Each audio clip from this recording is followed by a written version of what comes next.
Rahasia yang kubawa ke rumah paman hampir meledak. Halo, namaku Alia dan usiaku 22 tahun. Sejak orang tuaku berpisah ketika aku masih sekolah dasar, hidupku terasa seperti berpindah dari satu kontrakan ke kontrakan lain, mencari tempat yang benar-benar tenang. Aku kuliah desain grafis di Yogyakarta. Siang menggambar di studio kampus, malah mengerjakan pesanan logo dan poster lewat gawai sederhana di kamar kos. Saat ibu harus dinas panjang ke Kalimantan untuk proyek kantornya dan aku perlu tempat menetap agar fokus menyelesaikan tugas akhir, satu-satunya pelabuhan yang masuk akal adalah rumah Om Nathan. Om Nathan, begitu semua memanggilnya, bagiku selalu lebih dari sekadar paman. Dulu ia yang mengajariku naik sepeda di gang sempit dekat rumah nenek, memperbaiki meja belajar reotku, bahkan pada usia 18 menghadiahiku motor bebek bekas agar aku bisa bolak-balik kampus tanpa merepotkan siapapun. Ia tinggal bersama istrinya, Mbak Rina, di sebuah rumah joglo modern di lereng Merapi, Sleman, halaman lebar, pohon sawo menaungi teras, suara jangkrik seperti selimut malam. Awalnya canggung, Mbak Rina lebih tua beberapa tahun dari Om Nathan, rapi dan tenang, suka menata ulang vas melati di ruang tamu. Tapi perlahan ia mengajarkanku banyak hal, menakar santan untuk sayur lodeh, menyetrika jilbab agar jatuhnya manis, dan merapikan portofolio online supaya klien percaya. Kamar yang mereka sediakan di ujung rumah menghadap sawah, pagi berbau tanah basah, senja berwarna madu. Di sana aku merasa aman, atau begitulah kupikir. Karena dari semua hal yang kutata rapi, ada satu yang tak pernah kuperhitungkan, bagaimana keheningan rumah itu bisa memantulkan kembali getar-getar yang tak berani kususun menjadi kata. Malam-malam di Sleman tenang, dan dalam tenang itulah, kisahku mulai berubah. Malam yang tenang bisa menyimpan badai yang tak terlihat. Sejak awal perlu kujelaskan, sapaan, Om, untuk Nathan adalah panggilan hormat yang melekat sejak kecil, ia sahabat lama keluarga, bukan kerabat sedarah. Di rumah joglo itu, ritme harian sederhana, pagi Mbak Rina menata bunga melati, siang aku menumpuk sketsa di meja, sore Nathan pulang dengan kemeja masih berbau matahari dan bengkel. Tema yang diam-diam tumbuh di sela rutinitas hanyalah satu, batas. Batas antara rasa aman dan rasa ingin tahu, antara syukur telah ditampung dan getar aneh yang tak ku mengerti. Malam itu, batas itu terasa setipis kertas. Gerimis menggurat genteng, lampu teras memantulkan bayang daun palem.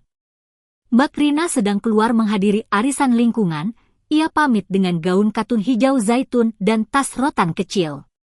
Nathan tertidur lebih awal di kamarnya, pegal, katanya, setelah membenahi rak buku yang sempat miring. Aku sendirian di ruang kerja kecil, dikelilingi kertas kalkir dan tablet gambar, mengejar tenggat poster untuk pameran kampus. Hening begitu pekat sampai detik jam dinding terdengar seperti langkah. Di sanalah peristiwa itu mulai terlukis, bukan ledakan, melainkan guratan tipis yang kian menekan. Pintu kayu di ujung lorong berderit pelan, mungkin angin, mungkin hanya rumah tua yang bernapas.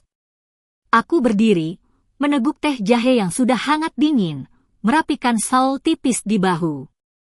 Ada dorongan kecil, lebih mirip kekhawatiran pada penghuni rumah ketimbang dorongan lain apapun, memastikan semuanya baik-baik saja.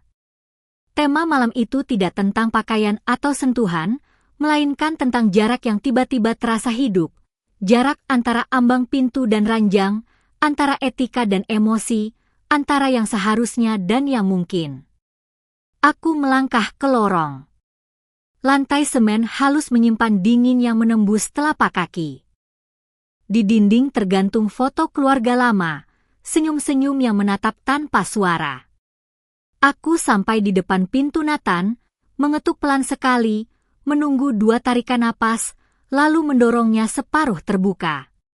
Sinema bulan menumpahkan cahaya perak ke sprei, memahat garis-garis wajah yang damai.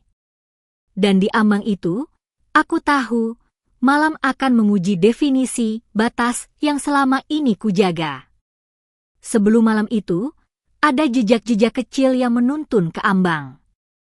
Sejak aku pindah, Nathan sering jadi penyelamat hal-hal sepele, memasang rak ambalan untuk sketsa, mengecek rem motor bebeku, memperbarui aplikasi desain saat laptopku ngadat.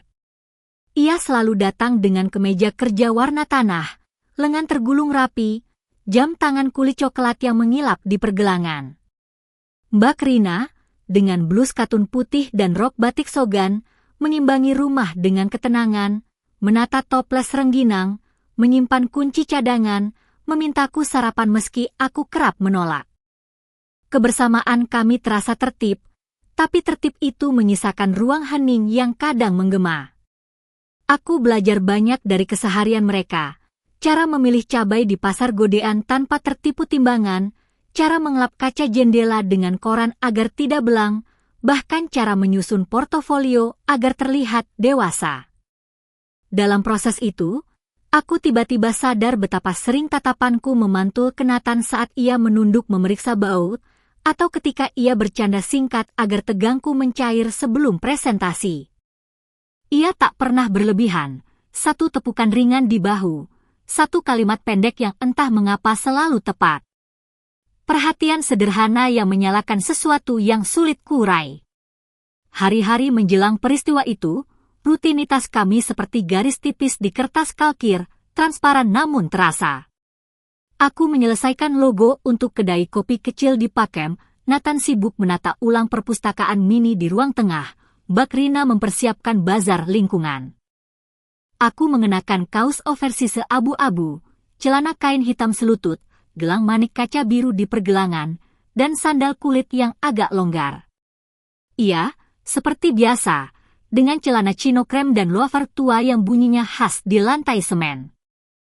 Kami tertawa singkat saat rak nyaris roboh, lalu hening turun seperti tirai. Senja bergeser ke malam. Hujan rintik menulis garis tipis di kaca.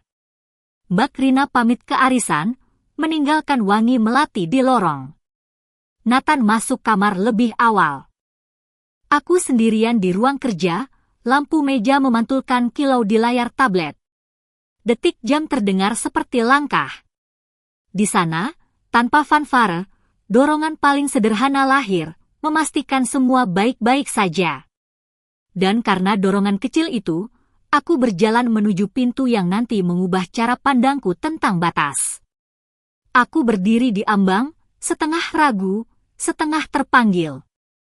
Kamar itu remang, lampu tidur berkubah rotan menumpahkan cahaya madu ke sprei putih yang masih menyimpan bekas lipatan.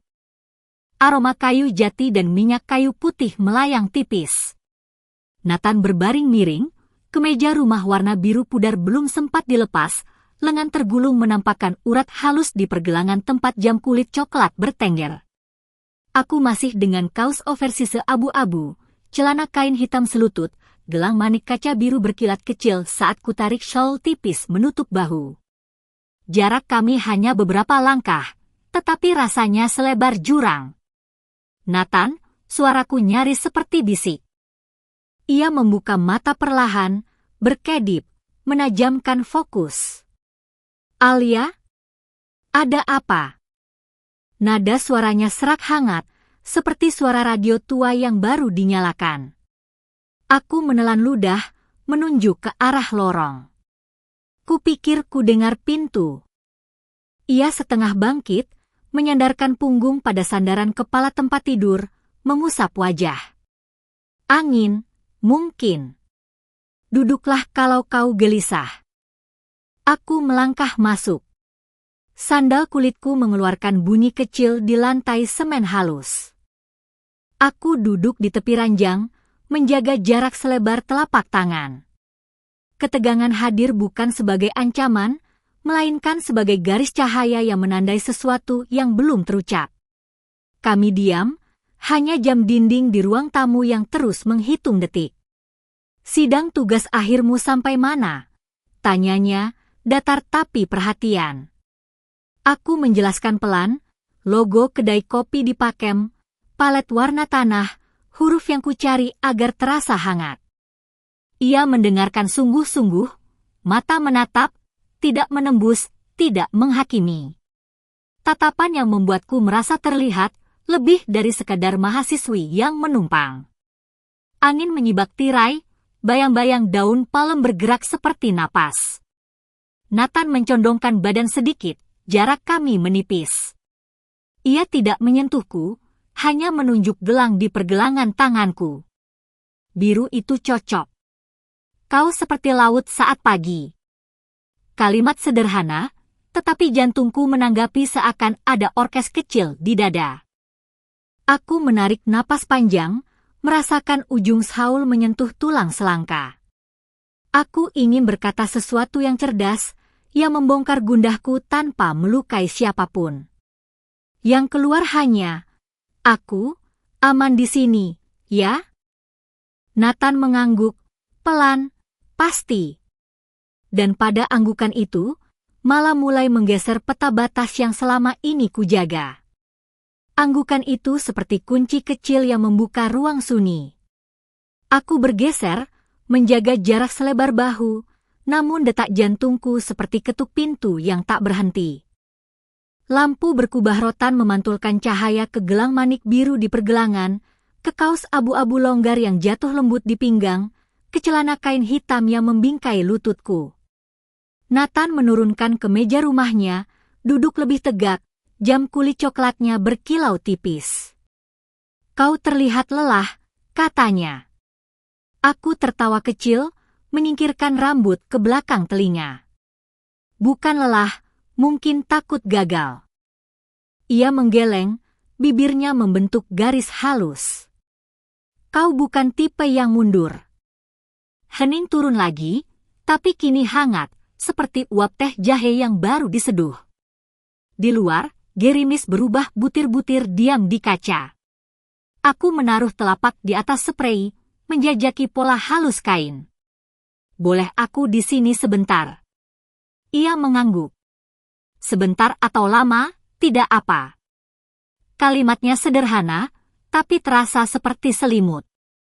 Aku menoleh, menemukan matanya. Ada perhatian yang tidak meleset dan tidak memaksa, hanya menyala tenang. Nafasku melambat. Aku merapat sejengkal, masih menyisakan ruang sopan. Kausku menyentuh ringan lengan kemejanya, sentuhan itu begitu kecil namun membuat kulitku berdengung. Alia, suaranya turun setengah nada, kalau ada yang memberatkan, bilang. Aku ingin menyebut semua, tugas akhir, arisan, bau melati di lorong, dan sesuatu yang tumbuh di antara kami yang tak berani kusebut. Yang keluar hanya gumam, aku ingin merasa cukup. Ia menahan pandang, lama dan jernih.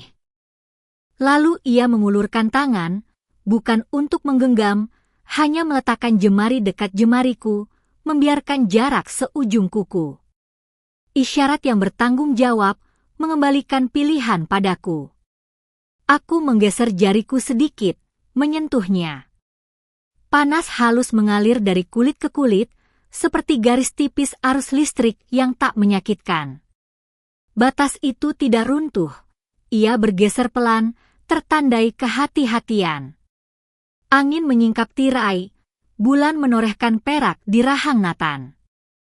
Aku merasakan keberanian yang baru tumbuh, bukan keberanian yang menerjang, melainkan yang mendengar. Dalam cahaya madu kamar, dengan jam kulitnya berkilau dan gelang biruku berpendar, kami duduk berdampingan, membiarkan malam menulis kalimat berikutnya dengan huruf-huruf yang belum kami eja. Keheningan setelah sentuhan itu terasa seperti lonceng yang berdentang pelan. Aku menarik tanganku kembali, menutupinya dengan saul tipis seolah kain bisa merapikan dadaku yang berdebar. Rasa hangat di ujung jemari masih tinggal, membuatku bingung antara syukur dan gentar. Aku menatap lantai semen yang memantulkan lampu berkubah rotan, bayangan gelang manik biru menari kecil di pergelangan. Apa yang barusan terjadi? Tanyaku dalam hati, bukan menyesal, tapi terkejut pada keberanian yang tiba-tiba tumbuh. Di hadapanku, Nathan merapikan kemeja rumah biru pudar, menurunkan pandang sesaat sebelum kembali menatapku, jujur, tanpa selubung. Aku mengingat semua yang telah kulalui sejak pindah. Pagi-pagi dengan aroma lodeh, tawa singkat saat rak hampir roboh, petang di teras dengan suara jangkrik seperti doa yang tak diucapkan. Di sela-sela itu, perasaan halus menyelinap, mengisi ruang-ruang kecil yang tak pernah kuperiksa. Malam ini, perasaan itu menampakkan diri, tidak meledak, hanya berdiri terang seperti tulisan di jendela berembun. Aku takut merusak rumah yang menampungku, takut melukai perempuan yang memperlakukanku seperti adik sendiri, sekaligus takut mengingkari diriku yang ingin merasa cukup dan terlihat. Nathan, suaraku pecah setipis kertas. Kalau garis ini kita teruskan, apa yang hilang? Dan kalau kita mundur, apa yang bisa diselamatkan? Ia menghela napas, menatap jam kulit di pergelangan seolah meminta waktu berjalan lebih pelan. Aku tidak ingin kau merasa sendirian, katanya, rendah, tapi aku juga tidak ingin menjadi alasan sebuah rumah retak. Kalimatnya seperti kompas yang ragu, tetap menunjukkan arah, namun tak berani memerintah. Aku mengangguk. Di kepalaku, solusi bergantian seperti selide presentasi, menjaga jarak sementara, membatasi percakapan, atau jujur pada Mbak Rina, pilihan yang terdengar benar namun berat. Aku teringat nasihat dosen pembimbing, garis desain yang baik lahir dari keputusan yang berani dan bertanggung jawab. Mungkin hidup bekerja dengan prinsip yang sama. Aku berdiri pelan, merapikan kaos abu-abu oversize dan celana kain hitam yang meringkuk di lutut. Aku butuh kepala yang jernih, kataku. Esok, setelah matahari benar-benar bangun, kita bicara lagi dengan hati yang tak bersembunyi. Nathan mengangguk. Di antara kami, jarak kembali utuh. Namun sesuatu yang lain tetap tinggal, tekad untuk tidak membiarkan malam ini menjadi kabar angin, melainkan awal dari kejujuran yang akan menuntun kami kemanapun itu. Pagi selalu tampak sederhana, sampai kau menatapnya lebih lama. Aku bangun lebih awal, sebelum azan subuh menggema dari surau kecil di ujung kebun. Hawa Sleman masih basah, rumput menyimpan embun yang mengilap seperti manik kaca di gelangku. Aku menyeduh teh melati, membiarkan uapnya menyapu wajah, lalu merapikan kaos oversize abu-abu, celana kain hitam yang jatuh rapi di mata kaki, dan menyampirkan cardigan tipis berwarna krem. Di cermin kecil dekat jendela, aku melihat mata yang belum tidur nyenyak, bukan karena menyesal, melainkan karena memikirkan kata, jujur, yang semalam kami sepakati. Di dapur, aku menata roti tawar dan selai srikaya. Nathan muncul dengan kaos katun putih dan celana chino krem, rambut sedikit acak, jam kulit coklat masih setia di pergelangan. Ia menatapku singkat, hangat, terkendali, lalu mengambil teko dan menuang air panas ke gelas. Nanti setelah sarapan, kita bicara, katanya. Aku mengangguk. Jarak di antara kami kembali sopan, tapi ada kejelasan yang belum kusaksikan sebelumnya. Kami berdua memilih menapaki jalan yang tidak bersembunyi. Pukul bayangan di lantai belum setinggi kursi ketika pintu depan berderit. Mbak Rina masuk dengan blus katun biru muda dan rok batik sogan, tas rotan kecilnya bergoyang pelan di lengan.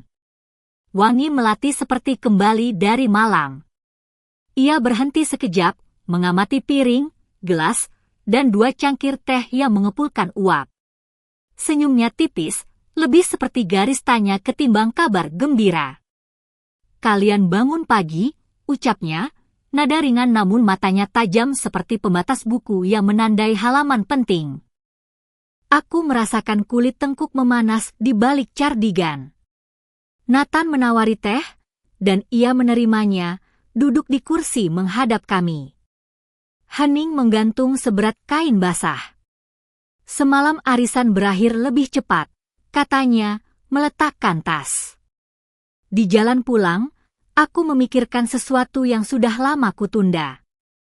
Ia menatapku, lalu Nathan, bergantian, tanpa marah, tanpa manis. Alia, suaranya rendah, ada satu hal tentang aku dan Nathan yang belum kau tahu. Dan kalau kita ingin rumah ini tetap bernapas, kebenaran itu harus diletakkan di meja, sekarang. Kebenaran yang diletakkan di meja ternyata bukan satu, melainkan banyak. Mbak Rina menegakkan punggung, blus biru mudanya jatuh rapi di bahu, bros perak kecil memantulkan cahaya pagi. Pertama, katanya, menatapku lalu Nathan, aku dan Nathan sudah berpisah secara batin sejak berbulan-bulan lalu. Kami tetap serumah karena urusan penjualan rumah dan pekerjaan. Surat-surat sedang diproses. Kata-katanya jatuh tenang, tapi membuatku merasa lantai bergeser. Nathan meremas cangkir, jam kulit coklat di pergelangan berkilat singkat. Kenapa aku tidak tahu? Suaraku keluar seperti bisik yang kehilangan pijakannya. Mbak Rina menautkan jari, cincin tipisnya mengetuk pelan meja kayu jati. Karena aku berharap status itu tak memengaruhimu. Kau butuh tempat aman untuk tugas akhirmu. Ia menarik napas, menoleh padaku dengan mata yang jernih, bukan tajam. Kedua, dan ini penting, Nathan bukan kerabat sedarah keluargamu. Ia sahabat lama mendiang pamanmu yang dulu sering kau panggil, Om, sejak kecil. Gelar itu menempel, bukan garis darah. Seolah seseorang menurunkan beban dari pundaku, tapi beban lain langsung menggantikannya, rasa bersalah yang tiba-tiba punya bentuk. Aku menatap cardigan kremku, merapikan ujungnya yang menyentuh celana kain hitam di mata kaki. Kenapa bilangnya sekarang? Tanyaku, mencoba menjaga suara agar tidak pecah. Mbak Rina memutar cangkir, wangi melati melintas lagi. Karena semalam aku pulang lebih cepat. Aku melihat bayangmu di ambang pintu kamar, ucapnya pelan, tanpa menuding. Dan aku sadar, diamku hanya akan membuat semua orang tersesat. Nathan mengusap kening, kaus putihnya berkerut di dada. Rin, ia berhenti, menelan kata-kata yang jelas sulit. Mbak Rina mengangkat telapak, menahannya dengan isyarat lembut. Ketiga, lanjutnya, nada suaranya merendah, aku tidak bisa hamil setelah operasi 2 tahun lalu. Itu membuat kami kehilangan arah. Aku marah pada hidup, bukan pada siapapun di meja ini. Ia menatapku lagi, lebih dekat, seperti ingin memastikan aku mendengar setiap suku kata. Kalau rumah ini ingin tetap bernapas, mari kita pilih kejujuran. Bukan sembunyi-sembunyi. Detik jam seperti melambat. Di luar, cahaya pagi menelusuri serat kayu, membuat meja seperti peta tanpa legenda. Dan aku, dengan gelang manik biru yang berkilat di pergelangan, baru menyadari peta lama kami resmi tidak berlaku. Rumah ini seperti menahan napas, dan kami duduk di pusatnya. Blus biru muda Mbak Rina jatuh rapi di bahu, bros peraknya memantulkan cahaya pagi seperti mata yang selalu waspada. Nathan dengan kaus putih dan celana chino krem menautkan jari, jam kulitnya berkilat setiap kali urat di pergelangan menegang. Aku merapikan cardigan krem di atas kaus abu-abu oversize, celana kain hitam menyentuh mata kaki, gelang manik biru di pergelangan bergetar halus seirama jantungku. Di meja jati wangi melati, teh mengepulkan uap seperti doa yang enggan naik. Semesta terasa merunduk, bahkan merapi, di kejauhan, seakan menahan batuknya. Kata-kata Rina menumpuk seperti awan tebal, kami butuh kejujuran. Detik jam terdengar sebesar batu. Aku menelan ludah, tenggorokan kering, telapak tangan licin.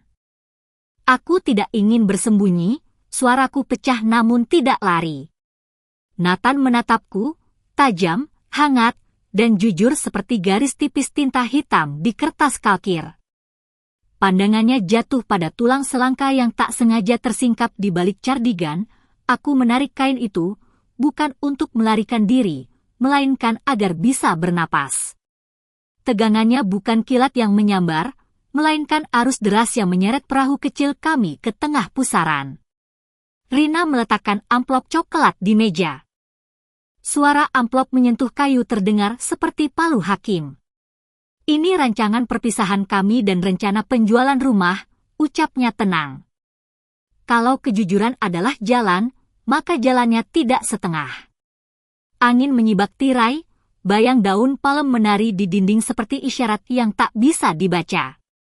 Aku memandang halaman, embun memantul jadi ribuan manik kaca, seolah gelangku terurai ke seluruh taman. Nathan menggeser kursi.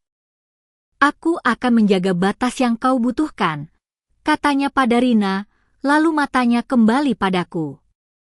Dan aku akan menjaga Alia dengan cara yang benar. Kata menjaga meletus di dada seperti gong besar.